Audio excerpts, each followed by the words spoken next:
गुरु प्यारी साध संगत जी, राधा स्वामी जी। प्यारी साध संगत जी, आप सभी के भीतर बैठे कुल मालिक को प्रणाम। आप सभी को प्रणाम। संगत जी, आप सभी से यह विनती है, आज के सत्संग को अंत तक जरूर श्रवण करें। आज का यह सत्संग बड़ा ही आध्यात्मिक और बड़ा ही रूहानियत से भरा हुआ सत्संग है। आज का यह सत्संग उस प्रियतम परमात्मा के लिए फरमाया गया है जिसकी खोज में हम सब इस माया की नगरी में भटक रहे हैं। आज हम सभी सत्संग सुनने के लिए बैठे हैं, लेकिन यदि हम अपने मन से, अपने आप से एक प्रश्न पूछें कि मैं यहाँ किस लिए आया हूँ, क्या केवल और ज्ञान इकट्ठा करने के लिए या सचमुच अपने जीवन को बदलने के लिए आया हूँ? अगर तो आप केवल सत्संग सुनने के लिए आज यहाँ आए हैं, हर रोज नया सत्संग सुनने के लिए आ जाते हैं, तो उससे आपके जीवन में कोई परिवर्तन नहीं आएगा। क्योंकि परिवर्तन केवल सुन लेने से नहीं होता। परिवर्तन तब होता है जब सुनी हुई बात हमारे भीतर उतरने लगती है, जब हम अपने गुरु के उपदेश पर अमल करना शुरू करते हैं। जो हम सत्संग में सुनकर आए हैं उस पर अमल करना शुरू करते हैं। हम हर रोज सत्संग में यह सुनते हैं, अपने अहंकार को छोड़ो, अपने क्रोध को छोड़ो, दूसरों से झगड़ना छोड़ो, दूसरों की निंदा करनी छोड़ो, दूसरों के बारे में बुरा सोचना छोड़ो। लेकिन जब हम सत्संग घर से बाहर निकल जाते हैं, सत्संग खत्म हो जाता है, तो फिर से हम वैसे के वैसे ही बने रहते हैं। फिर से हम अहंकार के शिकार हो जाते हैं, क्रोध के शिकार हो जाते हैं, लोभ, मोह और काम के शिकार हो जाते हैं। ऐसे में फिर जीवन सिवाय दुख और बोझ के कुछ भी हासिल नहीं कर पाता। हम सबके जीवन में एक खोज चल रही है। कोई धन खोज रहा है, कोई सम्मान खोज रहा है, कोई सुख खोज रहा है, कोई शांति खोज रहा है, कोई उस परमात्मा को खोज रहा है। देखने में सबकी मंजिल अलग अलग लगती है, लेकिन यदि थोड़ा गहराई से देखें तो हर व्यक्ति एक ही चीज चाहता है, ऐसा सुख जो कभी छीना ना जा सके, ऐसा सुख, ऐसा सहारा जो सदा साथ दे, ऐसा प्रेम जिसमें कोई शर्त ना हो।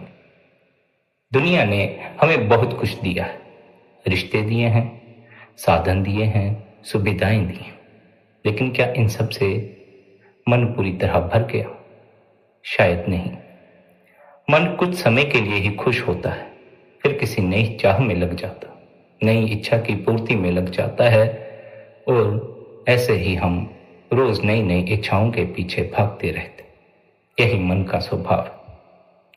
संत कहते हैं, संसार की वस्तुएं मन को कुछ समय के लिए बहला सकती हैं, सुख दे सकती हैं, लेकिन आत्मा की प्यास को नहीं मिटा सकती। और यही कारण है कि बाहर सब कुछ होते हुए भी हमें अपने भीतर खालीपन महसूस होता। संगत जी, सबसे बड़ा प्रश्न यह नहीं कि हमारे पास क्या है, सबसे बड़ा प्रश्न यह है कि हमारे हृदय में कौन है। यदि हमारे हृदय में मालिक का प्रेम नहीं है तो संसार की कोई भी उपलब्धि मन को संतोष नहीं दे सकती। कुछ भी इकट्ठा करते रहो, कभी अपने भीतर अपने आप को भरा हुआ महसूस ना कर सकोगे। लेकिन यहां एक और बात समझने की है। कई लोग कहते हैं, हमें तो मालिक मिल गए, हमें नामदान मिल गया, हम सत्संग भी सुनते हैं, हम सेवा भी करते, फिर भी भीतर वह आनंद क्यों नहीं आता जिसकी चर्चा संत करते हैं? इसका कारण यह है, केवल मिल जाना पर्याप्त नहीं है, संबंध बनना जरूरी होता, और संबंध केवल प्रेम से बनता। जैसे किसी घर में दो व्यक्ति साथ रह सकते हैं, लेकिन यदि प्रेम ना हो तो वह घर नहीं होता, केवल एक मकान रह जाता। उसी प्रकार यदि हमारा मालिक से प्रेम नहीं जागा तो केवल बाहरी जुड़ाव से मंजिल नहीं मिलती। अब यह सवाल उठता है कि वह प्रेम कैसे जागे? क्या केवल इच्छा करने से प्रेम जाग जाएगा? क्या केवल प्रेम के संबंध में बातें सुनने से, करने से प्रेम जाग जाएगा? नहीं, प्रेम तो समय मांगता है, प्रेम स्मरण मांगता है, प्रेम तो संग साथ मांगता है। जिसे हम बार बार याद करते हैं, धीरे धीरे वही हमारे हृदय में बसने लगता है। इसलिए संत बार बार सिमरन, भजन और सत्संग पर जोर देते हैं। ये केवल नियम नहीं है, बल्कि प्रेम को जगाने के साधन है। जब हम रोज थोड़ा थोड़ा समय मालिक के लिए निकालना शुरू करते हैं, तब एक दिन ऐसा भी आता है जब मन संसार से हटकर पूरी तरह भीतर की ओर मुड़ जाता है। और जब मन मुड़ जाता है, तब साधना बोझ नहीं रहती, आनंद बन जाती है। संगत जी, इसलिए हमें अपने आप से पूछना चाहिए, क्या मैं केवल मालिक को जानता हूं या वास्तव में उन्हें चाहता भी हूं? क्या मेरी साधना केवल आदत है या उसमें तड़प भी है? क्योंकि जहां तड़प नहीं होती, वहां मिलन का आनंद भी नहीं होता। अपने भीतर तड़प जगाओ, अपने भीतर वह तड़प महसूस हो, अपने भीतर मालिक के प्रति तड़प को पैदा करो। ऐसी तड़प जो संसार से हमारे मुख को मोड़ दे।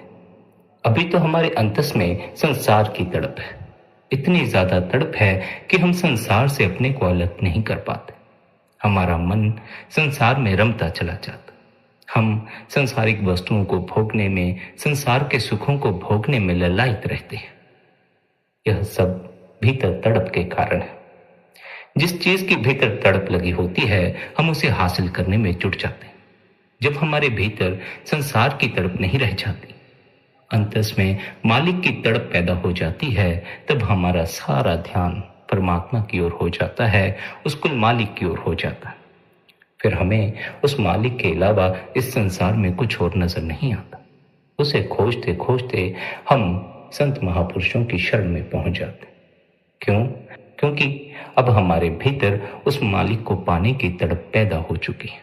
फिर हम उससे मिलने का साधन और तरीका समझना शुरू कर देते हैं।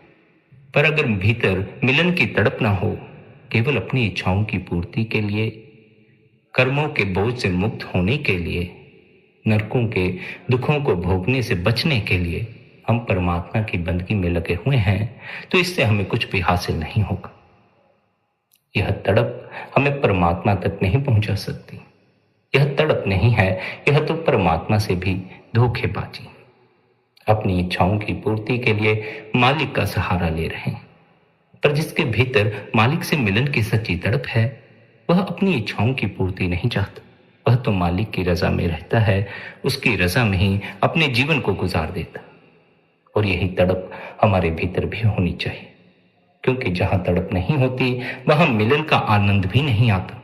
और इसी बात को बहुत सुंदर ढंग से समझाते हुए संतों ने फरमाया है, खोजो प्रियतम प्यारा। संगत जी, प्रियतम तो संसार में भी है, पर धीरे धीरे वह प्यारा लगना बंद हो जाता। प्रियतम तो मिल जाता है, प्यारा नहीं मिलता। साथ तो मिल जाता है, प्यार नहीं मिलता। प्यार कोई ऐसा तुच्छ रतन नहीं है जो गली गली कूचे कूचे में मिल जाए। प्यार तो इतना बहुमूल्य रतन है, कभी कभार ही किसी को मिलता है, कभी कभार ही कोई उसे हासिल करने के काबिल बनता। लेकिन काबिल वही बन पाते हैं जो उस प्यार को अपने ही भीतर खोज लेते। बाहर खोजने वाले भ्रम में भटकते रहते हैं, धोखे खाते रहते। बाहर जो कुछ है वह सदा के लिए नहीं टिकता है, वह सदा के लिए आपको मिलने वाला नहीं है। इसलिए अगर बाहर के ऊपर ही निर्भर हो गए, बाहर के प्यार के ऊपर निर्भर हो गए, बाहर की खुशी के ऊपर निर्भर हो गए, तो जब वह बाहर से मिलनी बंद हो जाएगी, जीवन दुख बनता चला जाएगा। बाहर से एक दिन सब मिलना बंद हो जाता। देने वाले इस संसार से चले जाते हैं, लेने वाला इस संसार से चला जाता। सदा के लिए ना तो दूसरे आपको प्रेम दे सकते हैं, ना आप दूसरों को प्रेम दे सकते। एक जन्म का साथ है, एक जन्म की बात है। अनेक जन्म जो हमारे बीत गए या अनेक जन्म जो हम लेते हैं, उन जन्मों में हमें इस जन्म के साथियों की कोई खबर नहीं रह जाती।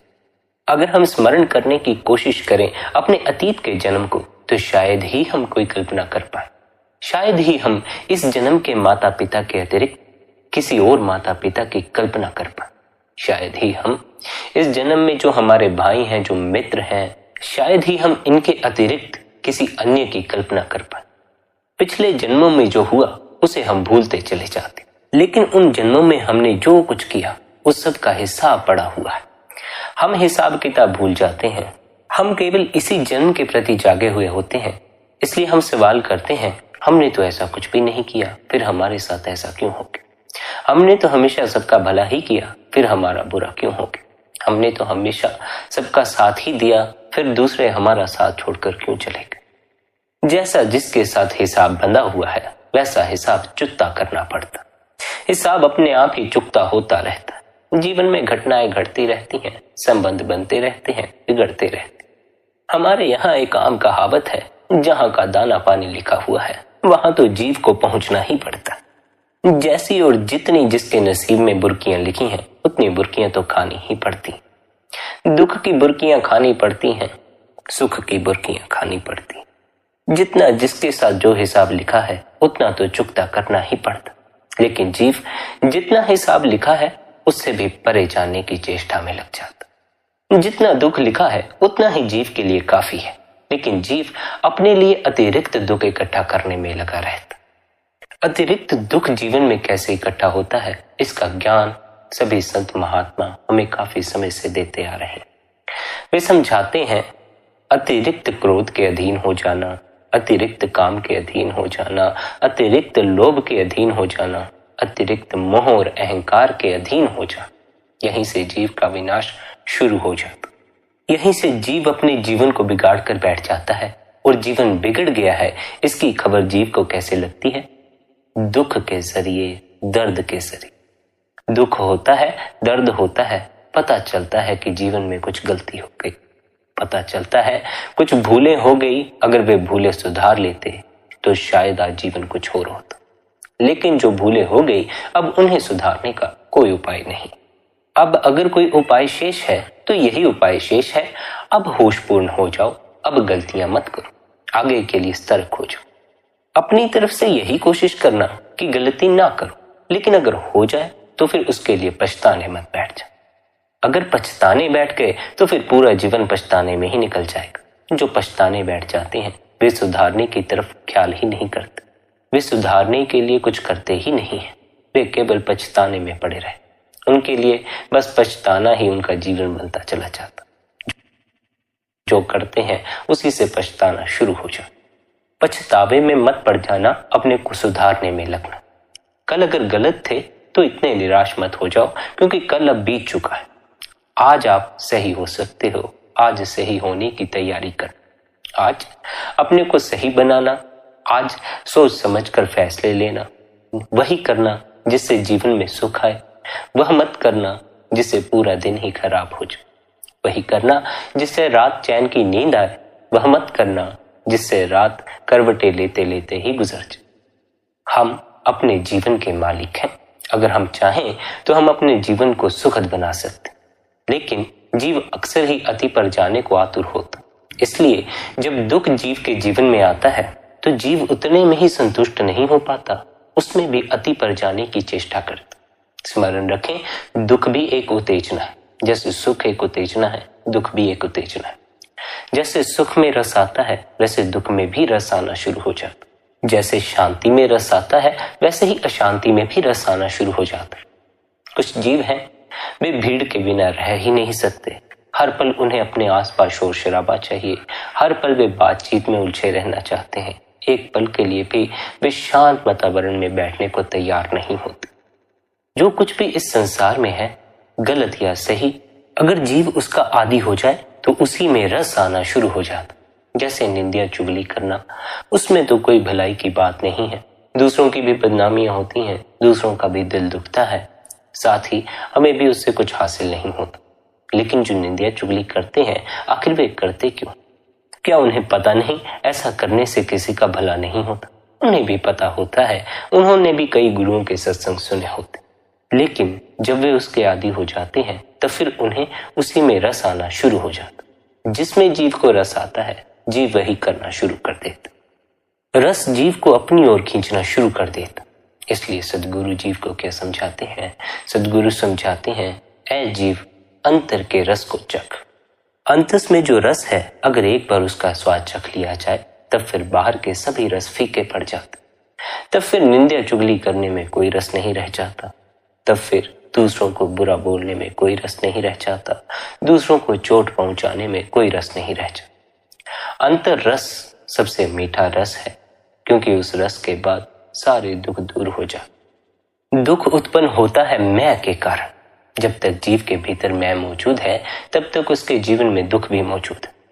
अंतर का वह रस जीव को इस कदर खुमारी से भर देता है कि जीव अपनी मैं को पूरी तरह भूल जाता। बाहर के रस मैं को मिटने नहीं देते बल्कि मैं को और भी ज्यादा बढ़ने में सहयोग कर देते। जितनी आपके भीतर मैं बढ़ती चली जाएगी उतना ही आपके भीतर द्वैत भाव बढ़ता चला जाएगा। जितना आपको अपनी मैं का बोध होना अधिक होता चला जाएगा उतना ही आपको दूसरे के होने का भी बोध अधिक होता चला जाएगा। जो मैं की खातिर जीना शुरू कर देता है उसका पूरा जीवन दूसरों में ही उलझा रह जाता है। वह अपने असल की पहचान ही नहीं कर पाता, क्योंकि मैं का पता दूसरे की मौजूदगी के कारण ही चलता। अगर दूसरे ना हो तो अपने होने का भी पता ना चले, दूसरे हैं तो अपने होने का पता चलता। दूसरे गरीब हैं तो अपने अमीर होने का पता चलता। दूसरे की मौजूदगी से मैं को बढ़ावा मिलता है, इसलिए मैं की खातिर जीने वाला जीव अकेला नहीं हो सकता। अकेले होकर ही अपने भीतर उतरा जा सकता है, अकेले होकर ही उसे जाना जा सकता है, जिसे जानने के लिए द्वैत भाव से ऊपर उठना पड़ता। हम तो द्वैत में उलझे हुए जीव, हम तो अपनी मैं की खातिर इस कदर जी रहे हैं कि दूसरे को चोट पहुंचाकर ही हमें अपने मैं के होने का पता चलता। जितना हम दूसरों को दबाते हैं, दूसरों को सताते हैं, उतना अपने होने का बोध होता। हमारी ये विक्षिप्त दशा अहंकार की अति पर चले जाने के कारण होती। हमें गलत में भी जब रस आना शुरू हो जाता है तब हम अति पर जाना शुरू कर देते। जीव को जब क्रोध में रस आना शुरू हो जाता है तब वह क्रोध की अति पर भी जाना शुरू हो जाता। फिर क्रोध करने में भी बड़ा मजा आता।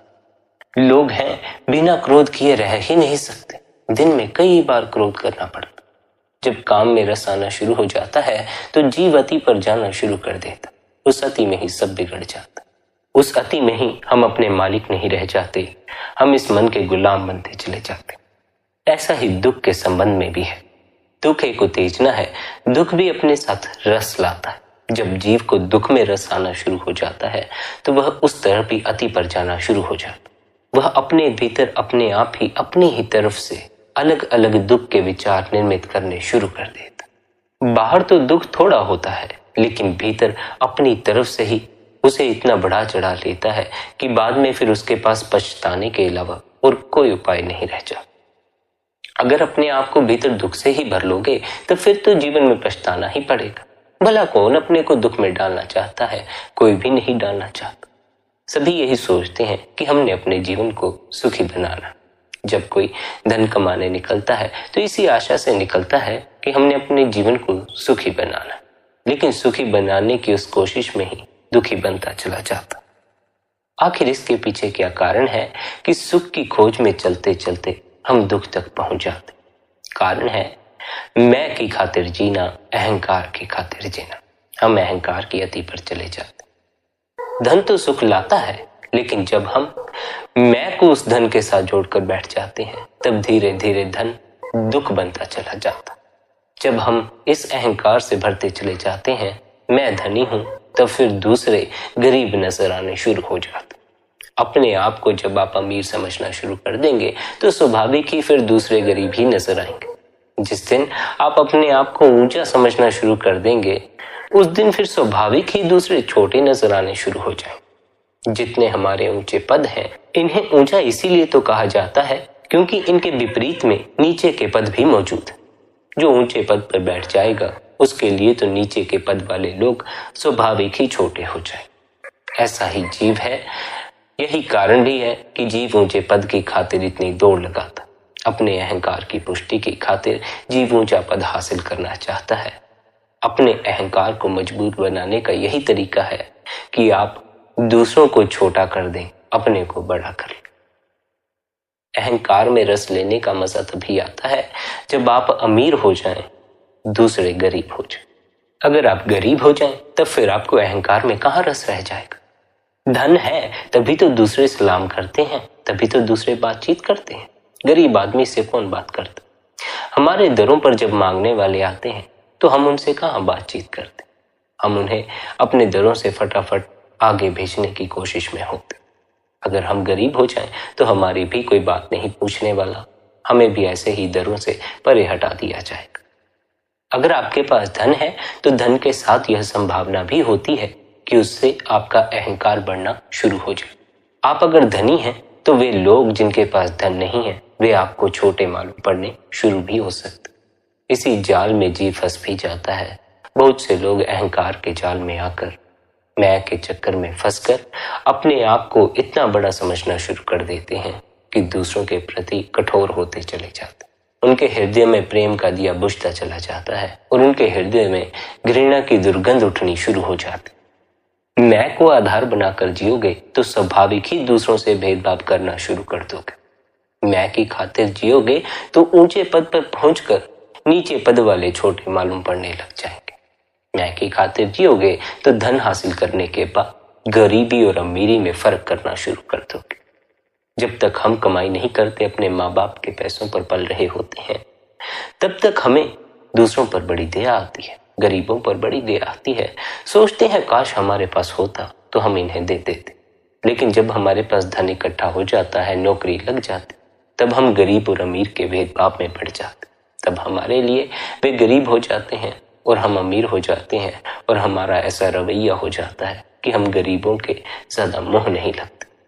यह जो कठोरता है यह धन अपने साथ लेकर नहीं आता है।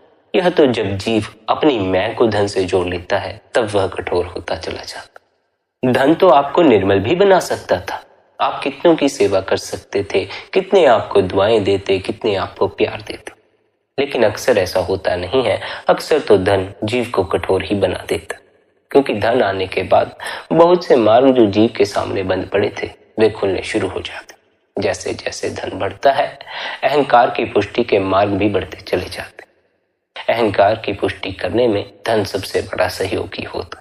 इसलिए सद्गुरुओं ने सदा यह उपदेश दिया है, धन का सोच समझकर इस्तेमाल करो, उस मालिक की सेवा के लिए इस्तेमाल करो, आवश्यकता अनुसार इस्तेमाल करो, अति पर मत चले जाओ। जब अति पर चले जाओगे तो अति पर जाने के बाद जीवन विक्षिप्त होना शुरू हो जाता। अति तो किसी भी चीज की हो वह खराब ही होती। आप अपनी लिमिट से ज्यादा खाना खाते चले जाएं तो उस खाना खाने से आपका भला थोड़ी होने वाला। जब आप अति पर चले जाएंगे तब फिर वही भोजन आपको दुख पहुंचाने का कारण भी बन जाएगा। पेट में दर्द होनी शुरू हो जाएगी, गैस बननी शुरू हो जाएगी और भी कई समस्याएं होनी शुरू हो जाती। किसी भी चीज की अति पर चले जाओगे तो इस संसार में नुकसान ही उठाओगे। इसलिए किसी भी चीज की अति पर मत चले जाओ। जरूरत से ज्यादा तो कुछ भी मत करना। जितनी जरूरत है उतने तक ही सीमित रहना, उतने में ही आप सुखी भी रहेंगे। जब हम जरूरत अनुसार धन इकट्ठा करते हैं तब उसमें हमारा सुख भी बना रहता है, हमारी रातों की नींद भी बनी रहती है, हमारा दूसरों से बोलचाल भी अच्छा बना रहता है। जब हम अति पर जाना शुरू कर देते हैं तब फिर बोलचाल भी बिगड़ना शुरू हो जाता है, हमारी रातों की नींद भी बिगड़नी शुरू हो जाती है और सुख तो पूरी तरह ही बिगड़ जाता। फिर कहीं सुख नजर नहीं आता। फिर तो बड़े से बड़े धनी को भी कोई सद्गुरु खोजना पड़ता है, किसी की शरण में माथा टेकना पड़ता। जरा सोचो, जो संसार में सब कुछ हासिल कर सकता है उसे किसी गुरु के आगे शीश झुकाने की क्या जरूरत है? जरूरत इसलिए पड़ती है क्योंकि संसार में मिल तो सब कुछ जाता है, लेकिन उसके मिलने से दुख दूर नहीं होता। हालांकि हर एक जीव यही सोचकर चलता है, जब मैं इन चीजों को हासिल कर लूंगा तब मैं सुखी हो जाऊंगा। जब वे चीजें हासिल हो जाती हैं सुख हासिल नहीं होता। धन तो खूब इकट्ठा हो जाता, दुख वैसा का वैसा ही बना हुआ है। वैसा का वैसा ही नहीं बल्कि दुगना हो गया। रातों की नींद छिन गई, करवटें लेते रहते हैं, नींद आती नहीं, नींद की गोलियां खानी पड़ती। जीवन में ऐसी अति पर मत चले जाना जहां की फिर रात को चैन की नींद न ले सको। वही सबसे ज्यादा प्यारी होती है, क्योंकि उन्हीं कुछ घड़ियों में हम पूरी तरह संसार को भूल चुके होते हैं, अपने दुख भूल चुके होते हैं, अपनी पीड़ा भूल चुके होते हैं, अपने दर्द भूल चुके होते हैं। उन कुछ घड़ियों में हम अपने असल होने में ठहरे हुए होते हैं। इसलिए अपने जीवन को ऐसा बनाना जिसमें कि बेहतर नींद भी आपको मिल सके। नींद को नहीं बिगाड़ लेना। नींद आपको आपके स्वयं में ठहराती है। वहां जब आप सरक जाते हैं तब नींद में प्रकृति आपके शरीर की बड़ी ज्यादा संभाल करती है, आपके शरीर को स्वस्थ करने में भी सहयोग करती। इसलिए अपनी नींद के साथ कॉम्प्रोमाइज मत करें। जितनी बेहतर नींद ले सकें उतनी बेहतर नींद लें। लेकिन फिर इसी बात को ख्याल रखें, अति पर नहीं चले जाना है। अति पर जाने वाले फिर आलसी ही हो जाते, वे सोना ही शुरू कर देते हैं, उनकी जिंदगी फिर सोते सोते ही गुजर जाती। जीवन को गुजारना नहीं है, जीवन को जीना है। हम सब गुजारने में लगे हुए, कोई सोकर गुजार रहा है, कोई रोकर गुजार रहा है, लेकिन जीने की तरफ किसी का कोई ध्यान नहीं है। जो जीने की तरफ ध्यान देना शुरू करता है वही अपने रोने की तरफ भी ध्यान दे पाता है। वही इस तरफ ध्यान देता है कि आखिर मैं इतना अब रो क्यों रहा हूं, यह इतना दुख इकट्ठा हुआ कहां से है, इतनी परेशानियां आई कहां से। जब हम अपनी परेशानियों से, अपने दुखों से भागते नहीं हैं, बल्कि उनमें सुधार की जरूरत को पूरा करते हैं, तब कहीं जाकर जीवन में आराम आना शुरू होता है। हमारे जीवन में बेआरामी है तो केवल इसलिए है कि हम अपने आराम की तरफ ध्यान ही नहीं देते। हम इस तरफ ध्यान ही नहीं देते कि हम जो कर रहे हैं, क्या उस करने से हमें आराम मिल भी रहा है या नहीं मिल रहा। अधिकांश जीव इस ढंग से जीवन को जीते हैं कि अभी अभी जवानी के दिनों में हम बेआरामी में जी लेते हैं, बुढ़ापे के दिनों में आराम करेंगे। जवानी में दिन रात अपने शरीर की सत्यानाश करते हैं, धन की खातिर इतनी जद्दोजहद करते हैं और सोचते हैं बुढ़ापे में आराम ही आराम होगा, कुछ सालों बाद जिंदगी बेहतर हो जाएगी। पहली तो बात यह स्मरण रखो, कुछ सालों बाद क्या होगा इसका हमें पता नहीं, कल क्या होगा इसका भी हमें पता नहीं। हमें यह भी नहीं पता हम आज भी कितनी घड़ियों के लिए इस संसार में रहने वाले, हमें कुछ भी नहीं पता। जब हमारा घड़ी भर बाद का अंदाजा भी गलत साबित होता है, तब फिर इतने सालों बाद के अंदाजे कैसे सही हो सकते। हम सोच तो लेते हैं बुढ़ापे में आराम करेंगे, लेकिन जो बुढ़ापे में पहुंच गए हैं जरा उनसे जाकर पूछो, क्या अब बुढ़ापे में आराम का अनुभव होता है? नहीं होता। बुढ़ापे में तो दुख दर्द सब दुगना हो जा। सोचने वाला चाहे लाख सोचे, अभी बेआरामी सह लूंगा, बाद में आराम कर लूंगा, वह बाद में भी आराम नहीं कर पाता। जब तक वह आराम करने के साधन जुटाता है, तब तक उसे बेआरामी में ही रस आना शुरू हो जाता। तब तक उसे उन चीजों की इतनी आदत हो जाती है कि फिर वह खाली ही नहीं बैठ पाता, फिर उसे कुछ ना कुछ करते रहना पड़ता। अगर वह कुछ ना करे तो उसका जी नहीं लगता, उसे घबराहट होती। आपने भी बहुत से ऐसे लोग देखे होंगे जो बिना कुछ किए रह नहीं सकते, कुछ ना कुछ करते रहेंगे। कभी चूल्हे चौके का काम करते रहेंगे, कभी कियारियों में काम करना शुरू कर देंगे, कभी कुछ करना शुरू कर देंगे, कभी कुछ करना शुरू कर देंगे। खाली होकर बैठने को वे राजी नहीं होते। क्यों? क्योंकि करते करते जब हमें करने की भी आदत हो जाती है तो उस करने में भी रस आना शुरू हो जाता। फिर बिना किए हमारा जी नहीं लगता, बिना किए हमें स्वाद नहीं आता। इसलिए जो जीव यह सोचकर चलता है कि बाद में आराम करूंगा, वह बाद में आराम कर नहीं पाता, क्योंकि वहां तक पहुंचते पहुंचते उसे बेआरामी में जीने में रस आना शुरू हो जाता। इसलिए इस भुलेखे में मत पड़ना, आज बेआरामी में जी लोगे, आगे जाकर आराम में जियोगे। आज का ही भरोसा करो, कल का तो वैसे भी कुछ नहीं पता, कल क्या हो जाने वाला है। कोरोना वायरस की हमने कभी कल्पना की थी? नहीं की थी, लेकिन फिर भी वह आया और उसका नतीजा क्या निकला। ऐसा ही इस संसार में होता है, यहाँ कब क्या हो जाए उसका कुछ पता नहीं चलता। यहाँ अगर कल के भरोसे पर जियोगे तो कल क्या होने वाला है उसका आप अंदाजा नहीं लगा पाओगे, और अगर कल कुछ गलत हो जाता तब फिर आपको इस बात का बड़ा पछतावा होगा कि काश हम आज बेहतर जी लिए होते। आज अपने जीवन को आरामदायक बनाओ, कल के धोखे में मत पड़ो, कल का कुछ भी पता नहीं है। आज हमारे हाथ में है, आज भी कहाँ, केवल यह एक श्वास ही हमारे हाथ में है। जो आई वही हमारे हाथ में है, जो चली गई वह भी हमारे हाथ में नहीं, जो आने वाली है वह भी हमारे हाथ में नहीं है। इसलिए इस बात का कोई भरोसा नहीं है कि अगली सांस आएगी या नहीं आई। जीवन में धोखे में ही मत जीते रहना, सत्य के प्रति जागो। सत्य क्या है, हमें आसपास बार बार उसकी झलकें देखने को मिलती, लेकिन हम नजरें फेर लेते हैं, नजरअंदाज कर देते। हर दिन हमारे आसपास हमारा कोई प्यारा इस संसार से चला जाता। हर दिन हमें इस बात का एहसास होता है कि इस संसार में हमें सदा के लिए किसी से प्यार नहीं मिलने वाला। कोई चाहे तब भी हमें सदा के लिए प्यार नहीं कर सकता, क्योंकि सदा के लिए जीवन की अवधि नहीं लिखी गई है। जीवन की एक अवधि है, उस अवधि पर पहुंचकर जीवन से विदाई लेनी पड़ती है, जीवन को अलविदा कहना पड़ता। जो उस समय भी जीवन को बचाए रखने की चेष्टा में लगे रहते हैं, वे घोर दुख का शिकार हो जाते। बुढ़ापे में पहुंचकर भी लोग हैं जो अपने आप को बचाए रखने की चेष्टा में लगे हुए हैं। भला आप बुढ़ापे के बाद अपने को कैसे बचा सकते? जवानी में तो खैर इस बात का भ्रम बना होता है कि अभी इसके बाद बुढ़ापे की अवस्था बाकी है, इसलिए जीव जीने के अहंकार में जीता चला जाता। लेकिन बुढ़ापे के बाद थोड़ी कोई अवस्था आती है, बुढ़ापे में जीने पर किस बात का अहंकार करते? बुढ़ापे में तो अहंकार को गिरा देना चाहिए, इसका साथ छोड़ देना चाहिए, क्योंकि इसके बाद जिन जिन बातों के आपने अहंकार इकट्ठे किए हैं वे सभी चीजें आपसे छीन ली जाएंगी। धनी होने का अहंकार है, धन छीन लिया जाएगा। ऊंचे पद का अहंकार है, पद छीन लिया जाएगा। परिवार का अहंकार है, परिवार छीन लिया जाएगा। देह का अहंकार है, देह छीन ली जाएगी।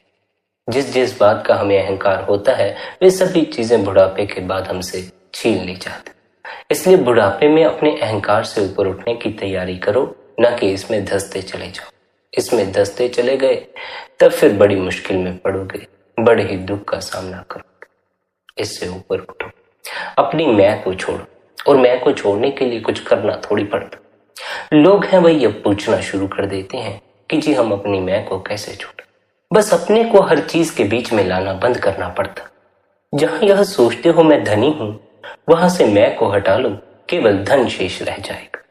जहां सोचते हो मैं ऊंचे पद का अधिकारी हूं, वहां मैं को हटा लो, केवल ऊंचा पद ही शेष रह जाएगा। ऊंचा पद दुख नहीं लाता, मैं को उससे जोड़ लेना दुख लाता। धन दुख नहीं लाता, धन के साथ मैं को जोड़ लेना दुख लाता।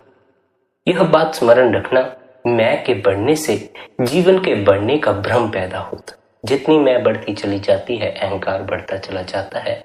जीव को लगता है अब मैं उतना ही ज्यादा दुगना जीने के काबिल हो गया, लेकिन ऐसा कुछ होता नहीं है। अक्सर तो अहंकारी जीव साधारण जीव से भी पहले मर जाता। अक्सर तो ऐसा ही होता आया है कि अहंकार जीव को इस कदर मुसीबतों में उलझा देता है, ऐसे ऐसे कर्म उससे करवा लेता है कि उसे फिर मौत की सेज पर लेटना ही पड़ता। अहंकार के वश होकर जीव हत्या तो कर देता है, लेकिन उसका नतीजा क्या निकलता है? नतीजा तो दुख ही निकलता है। दुश्मनियां सर पर आ जाती हैं, कानूनी कारोबारियां होने लगती हैं, समाज में बदनामी होती, जीना मुश्किल हो जाता। अहंकार के वश होकर जीव दूसरे का अपमान तो कर देता है, लेकिन उसका नतीजा क्या निकलता है? नतीजा यह निकलता है कि दूसरा हर पल इस इंतजार में बैठा रहता है कब मुझे मौका मिले और मैं इसे पूरे समाज के सामने बदनाम कर दूं। जीवन भर वह चुपचाप बैठा रहता है, मौके का इंतजार करता है। जब मौका मिलता है तब हमारी सत्यानाश मार देता। तब हमें पता चलता है हमसे गलती हो गई थी, हमने बहुत बड़ी भूल कर दी थी। दूसरे को अपमानित करोगे तो दूसरा भी आपको अपमानित करने की फिराक में बैठा रहेगा। दूसरे को दर्द दोगे तो दूसरा भी आपको दर्द देने की फिराक में बैठा रहेगा। इसलिए अपने ही हाथों अपने लिए दुख निर्मित करना बंद कर दो। अधिकांश दुख तो हमारे जीवन में हमारे अपने ही निर्मित किए हुए हैं, और वे सभी दुख अति पर चले जाने के कारण निर्मित हुए हैं। दुखों में भी ऐसा रस आया कि दुख ही इकट्ठे करने में लगे रहे, सुख की फिक्र ही नहीं की। बेआरामी में ऐसा उलझे कि आराम की तरफ ध्यान ही नहीं गया। ऐसा धन कमाने में उलझे, इस तरफ ध्यान ही देना बंद कर दिया कि अब तो चैन की नींद ही नहीं आती। जीवन में वही करो जिससे रात चैन की नींद ले सको। वही करो जिससे आपके सर पर ज्यादा परेशानियां ना आए, ज्यादा आपके सर पर बोझ ना आए। वही करो जिससे आपके रहन सहन में सुधार आए। आप समझदार हैं, काबिल हैं, आप जानते हैं कैसे सुधारना है, इसलिए सुधारें। अपनी जिम्मेदारी समझें, इस भुलेखे में मत बैठे रहें। कल सुधर जाएगा, परसों सुधर जाएगा, बुढ़ापे में सुधर जाएगा। अभी सुधारने की तैयारी करो। अभी से अपने जीवन को सुधारना शुरू कर दो। अभी से अपने जीवन में वे बीज बोने शुरू कर दो जो मीठे फलों को जन्म देते हो। वे बीज ही मत बोते रहो जो आपको कड़वाहट का ही स्वाद देते रहे। देखो, इस बात को स्मरण रखना, कड़वेपन में भी स्वाद होता, इसलिए हम कई बार भोजन में कड़वी चीजें भी सब्जी के रूप में इस्तेमाल करते। ऐसा ही हमें गलत में भी स्वाद आता है, मन की कड़वाहट में भी स्वाद आता है। हम उस कड़वाहट के स्वाद के आशिक हो जाते। लेकिन यह ख्याल रखना, आम के फल नीम के बीज बोने से उपलब्ध नहीं हो। आम के फल तो तभी उपलब्ध होते हैं जब आप आम के बीज बोते। जीवन में सुगंध तभी आती है जब आप फूलों के बीज बोते हैं। इसलिए बीज सोच समझ कर बोना। मूर्छा में ही बीज मत बोते चले जाओ। हमने बहुत से ऐसे बीज बो दिए हैं जिनकी हमें आज खबर ही नहीं है। आज जब उनके फल हमें खाने को मिलते हैं तो हम हैरान होते हैं, हमें ऐसा फल खाने को क्यों मिला। अधिकांश बीज हमने कड़वे फलों के बोए थे, आज अधिकांश फल हमें कड़वे ही उपलब्ध होते। हमें अब से अपने जीवन को बेहतर बनाने की तैयारी करनी है। अगर हमें मीठे फल खाने हैं तो हमें मीठे फलों के बीज बोने होंगे। फिर हमें अपने हृदय से कड़वाहट निकालनी होगी, दूसरों के प्रति प्रेम जगाना होगा। दूसरों के प्रति प्रेम कब जागता है? दूसरों के प्रति प्रेम तब जागता है जब आप अपने भीतर के प्रेम के प्रति रूबरू होते। आपके भीतर जो प्रेम का भंडार है, जब तक आप उसके रूबरू नहीं हुए तब तक आप दूसरों को भी प्रेम ना दे सकेंगे। प्रेम असल में दूसरे को दिया नहीं जाता, दूसरे को उसके भीतर छिपे प्रेम के प्रति जगाया जरूर जा सकता। मैं आपको प्रेम नहीं दे सकता, आपके भीतर प्रेम नहीं डाल सकता। यह हो सकता है मुझे देखकर आपके भीतर छिपा प्रेम जागृत हो और उसके जागृत होने पर आप उसे देख पाएं, उसका अनुभव कर पाएं। इस बात को स्मरण रखें, प्रेम का जो अनुभव हमें होता है वह असल में हमारे भीतर छिपे प्रेम के कारण होता है, दूसरे के कारण नहीं होता। दूसरा हमारे भीतर छिपे प्रेम को जगाने का जरिया जरूर जाता, लेकिन दूसरे का जो प्रेम होता है वह सीमित होता है, सीमा में बंधा हुआ होता है। जिस प्रेम का स्वयं को अनुभव होता है वह असीम होता है, उसकी कोई सीमा नहीं होती। प्रेम का जो मूल केंद्र है वह आंतरिक है, बाहरी नहीं है। इसलिए जो आंतरिक प्रेम का अनुभव है उससे हमें यह महसूस होता है कि अब हमें सदा ही प्यार मिलने वाला है, सदा हम प्यार में जीने वाले। आंतरिक प्रेम के मिलने पर उसके छीनने का डर नहीं होता। बाहरी प्रेम के छीनने का तो डर बना रहता। बाहर तो प्रेम की सीमा होती है, अंतस में प्रेम की कोई सीमा नहीं है।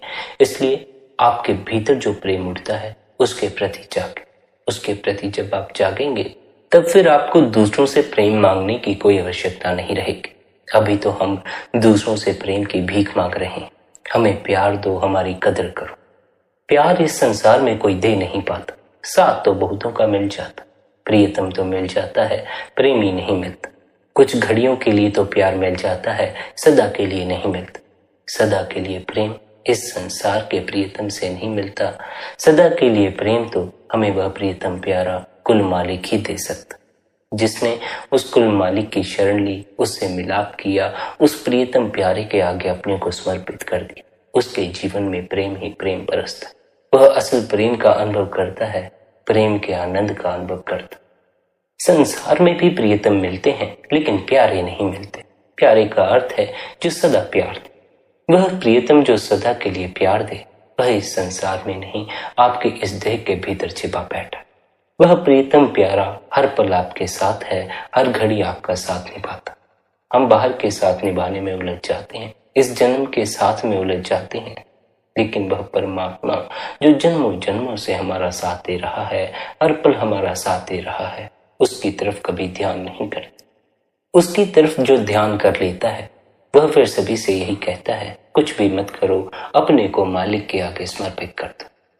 जब मालिक के आगे अपने को समर्पित कर दिया फिर कुछ करने की जरूरत भी कहाँ रह गई। जब उसके हाथों में अपने को छोड़ दिया तो जैसे चलाए, जितना चलाए, उसकी मर्जी है। फिर अपनी मर्जी को बीच में लाने का कोई फायदा नहीं। और इसी कारण से हम परमात्मा के आगे समर्पण करने से भय भी खाते।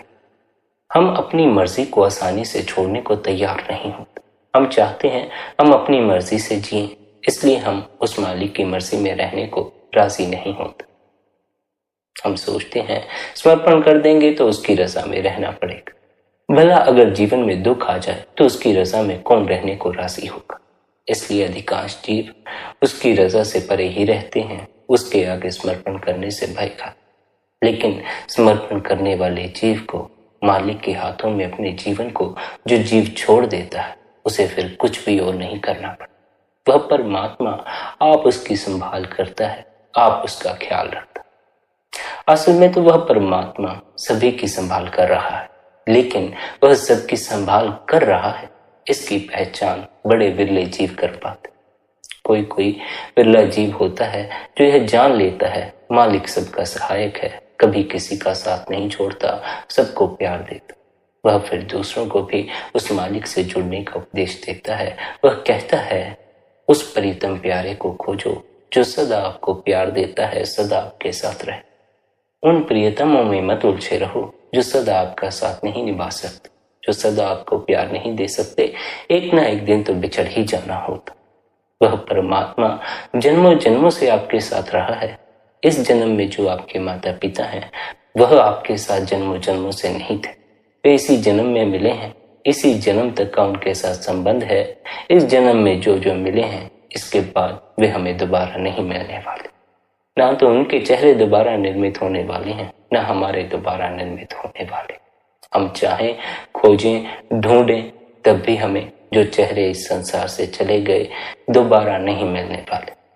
इसलिए दूसरों से प्यार करना और साथ ही इस बात को स्मरण रखना कि अपने प्रियतम प्यारे को खोजना है, दूसरों के भरोसे नहीं बैठे रहना है। अपनी तरफ से दूसरों को प्रेम देते रहना, लेकिन दूसरों से प्रेम लेने की आशा में मत बैठे रहना। आपके भीतर प्रेम का अथाह सागर मौजूद है। आपके भीतर आपको सदा के लिए प्रेम देने वाला परमात्मा बैठा है, उसकी ही खोज करना। जिसने उससे प्रेम किया उसे फिर दर दर पर प्रेम की भीख नहीं मांगनी पड़ती, उसे फिर प्रेम के बिछड़ने की पीड़ा का अनुभव नहीं करना पड़ता। बाहर का मिला हुआ प्रेम बिछड़ता है, आंतरिक जो प्रेम है वह कभी नहीं बिछड़ता।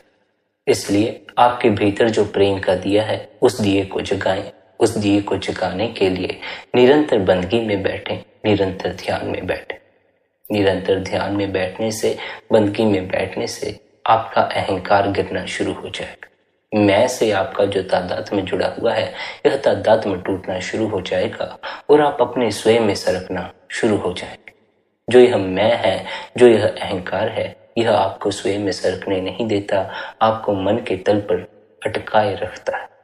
इस मैं को छोड़ने के लिए सद्गुरु हमें बंदगी करने को कहते हैं, निरंतर ध्यान में बैठने को कहते हैं। इसलिए संगत जी, आपसे यही विनती है, अपने सद्गुरु के उपदेश की पालना करें, सद्गुरु पर विश्वास रखें, सच्ची लगन से, सच्ची हिम्मत से बंदगी करते रहें। उस परमात्मा से सबके भले की कामना करें, उस परमात्मा से अपने भले की भी कामना ही करें। अपना भी बुरा ना सोचें। हम अक्सर अपना बुरा सोचते रहते, अपना भी भला ही सोचना है, सभी का भला सोचना है। इसी के साथ आज के इस सत्संग को यहीं पर विश्राम देते हैं। संगत जी, यदि आज का यह सत्संग आपको अच्छा लगा हो तो आज के इस सत्संग को आप अपने मित्रों और संबंधियों के साथ शेयर भी कर सकते हैं। साथ ही आप शबधुन सत्संग चैनल को सब्सक्राइब करके नोटिफिकेशन बेल को ऑल पर सिलेक्ट कर सकते हैं, ताकि आने वाले हर सत्संग की अपडेट आपको मिलती रहे। बाकी आपकी अपनी मौज है। अपना ख्याल रखें, सबके प्रति भीतर भले की कामना रखें। इतने प्रेम और प्यार से आपने सत्संग को सुना, उसके लिए आप सभी का धन्यवाद। राधा स्वामी जी।